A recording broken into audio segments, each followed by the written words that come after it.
Hello guys, hope every one is doing good. இன்னைக்கு Christmas, அதனால எல்லாருக்கும் கிறிஸ்மஸ் வாழ்த்துக்கள். இந்த கிறிஸ்மஸ்ல இருந்து உங்க எல்லாருக்கும் ஹெல்த், வெல்த், பீஸ் அப்படின்னு எல்லாமே வரும். அதுக்காக நான் கடவுளை பிரார்த்தனை பண்ணிக்கிறேன். இப்போ அதுக்கு தான் சர்ச்சுக்கு போகிறோம். லெட்ஸ் கோ.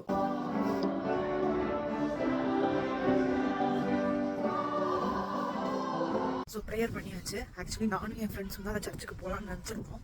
பார்த்தோன்னா அவங்க வேறு சர்ச்சுக்கு போயிட்டாங்க போல. அங்கே போயிட்டு எங்கே இருக்குன்னு கேட்டுட்டு இருந்தாங்க. சரி, ஓகே, நீங்கள் போய் அங்கே ப்ரேயர் பண்ணுங்கள், நான் அங்கே வந்து ஜாயின் பண்ணிக்கிறேன் அப்படின்னு சொல்லிட்டு இங்கே ப்ரேயர்லாம் முடிஞ்சு அதுக்கப்புறம் கொஞ்சம் ஸ்வீட்ஸு அப்புறம் சில ட்ரிங்க்ஸ்லாம் கொடுத்தாங்க. அதெல்லாம் முடிச்சு இப்போ அவங்கள மீட் பண்ண போயிட்டுருக்கேன். ஸோ இன்றைக்கி வந்து அவங்க கூட தான் கொஞ்சம் வீட்டுக்கு போயிட்டு பிரியாணி பண்ணி சாப்பிட்லான்னு சொன்னாங்க. ஸோ இன்றைக்கி ஃபுல்லாக அவங்க வீட்டில் தான்